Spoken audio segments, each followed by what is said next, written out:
എല്ലാ വർഷവും വെട്ടുകാട് പള്ളിയിൽ പോയിട്ട് ഈ പ്രാവശ്യം അതിന് പറ്റിയില്ല കേട്ടോ. അതുകൊണ്ട് തന്നെ അടുത്തത് ഭീമാപള്ളി ഉറൂസ് തുടങ്ങിയപ്പോഴത്തേക്ക് അങ്ങോട്ടുള്ള യാത്രയാണ്. ഞാനും എൻ്റെ കുട്ടിമണികളും അമ്മയും വിഷ്ണുവും കൂടെ ഉണ്ട്. അപ്പോൾ എല്ലാ പ്രാവശ്യം ഞങ്ങൾ വെട്ടുകാട് പള്ളിയിൽ പോകണതാണ്. അത് കഴിയുമ്പോഴാണ് ഭീമാപള്ളി ഉറൂസ് വരാറ്. പക്ഷേ ഈ പ്രാവശ്യം മഴയും കാരണങ്ങളുമായിട്ട് കൊച്ചുങ്ങളെ കൊണ്ട് പോകാൻ പറ്റാത്തത് കൊണ്ട് അങ്ങോട്ട് പോകാൻ പറ്റിയില്ല കേട്ടോ. അങ്ങനെ പിന്നെ എന്തായാലും ഭീമാപള്ളിയിൽ ഉറൂസ് തുടങ്ങിയപ്പോൾ അവിടെ പോകാമെന്ന് കരുതി അങ്ങനെ കാണാനായിട്ട് പോയിട്ടുണ്ട്. അത്യാവശ്യം നല്ല തിരക്കുണ്ടായിരുന്നു. നല്ല ലൈറ്റ്സ് ഒക്കെ ഇട്ട് പള്ളി ഇങ്ങനെ ഫുള്ള് അലങ്കരിച്ചിട്ടുണ്ടായിരുന്നു കേട്ടോ. അങ്ങനെ വണ്ടിയൊക്കെ കൊണ്ട് സൈഡ് ഒതുക്കിയതിന് ശേഷം ഞങ്ങൾ പള്ളിയുടെ അകത്തോട്ടൊന്ന് നടന്നു പോയിക്കൊണ്ടിരിക്കുകയാണ്. ഫുള്ള് ലൈറ്റാണ്, കാണാൻ നല്ല ഭംഗിയാണ്. ആ പള്ളി ഇങ്ങനെ ഫുള്ള് ലൈറ്റ് ഇട്ട് അലങ്കരിച്ചിരിക്കണം. പിന്നെ അവിടെ പിന്നെ ജാതി മത ഭേദം അങ്ങനെയൊന്നും ഇല്ലാത്തത് കൊണ്ട് തന്നെ എല്ലാ ജാതിക്കാരും വരുന്നതായതുകൊണ്ടും നമ്മൾ ഇങ്ങനെ അകത്ത് കയറി തൊഴാനും നമുക്ക് അവിടെ നിന്ന് തീർത്ഥം വാങ്ങിക്കാനും ഒക്കെ പറ്റും കേട്ടോ. അങ്ങനെ തൊഴുതിട്ടൊക്കെ ഇറങ്ങിയതിന് ശേഷം ഞങ്ങൾ പിന്നെ സ്റ്റോളുകളൊക്കെ ഉള്ളിടത്തോട്ട് പോയി. ഈ പ്രാവശ്യം എന്താണെന്ന് അറിയില്ല, ഒത്തിരി ഫുഡ് സ്റ്റോൾസ് ആണ് കേട്ടോ കൂടുതലുണ്ടായിരുന്നത്.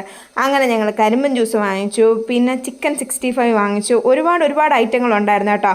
അങ്ങനെ 65 ഒക്കെ വാങ്ങിച്ചിട്ട് ഞങ്ങൾ പോയപ്പോഴാണ് നമ്മുടെ ട്രെൻഡിങ് ആയിട്ടുള്ള മസ്ക ബണ്ണും അതുപോലെ തന്നെ ഇറാനി ചായയും കണ്ടത് കേട്ടോ. പിന്നെ അതിൽ നിന്ന് ഒന്ന് വാങ്ങിച്ച് ട്രൈ ചെയ്ത് നോക്കാമെന്ന് കരുതി. ഫസ്റ്റ് ട്രൈ ആണല്ലോ, അതുകൊണ്ട് ഒരെണ്ണേ വാങ്ങിച്ചോളൂ, എങ്ങനെയുണ്ടെന്ന് ടേസ്റ്റ് നോക്കാം.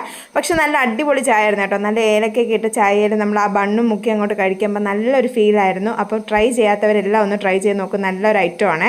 അങ്ങനെ അമ്മയ്ക്കൊക്കെ കൊടുത്തപ്പോഴേക്ക് നന്നായിട്ട് ഇഷ്ടപ്പെട്ടു കേട്ടോ. പിന്നെ നമ്മുടെ കണ്ണൂസിനെ എവിടെ കൊണ്ടുപോയാലോ ഒക്കെ കളിപ്പാട്ടം വേണമല്ലോ. അപ്പോൾ അതൊക്കെ വാങ്ങിച്ചതിന് ശേഷം പിന്നെ ഞങ്ങൾ ഭീമാപള്ളിയിലല്ലേ പോയത്. അവിടെ നിന്ന് മെയിനായിട്ട് നമ്മൾ വാങ്ങിക്കാൻ ഉദ്ദേശിച്ച സാധനം അത്തറാണ് കേട്ടോ. അപ്പോൾ പല വെറൈറ്റീസ് അത്തർ നോക്കിയിട്ടുണ്ടായിരുന്നു. അതിലൊരു ലൈറ്റ് മണം വരണം ഞാൻ അങ്ങ് എടുത്തിട്ടുണ്ടായിരുന്നേ.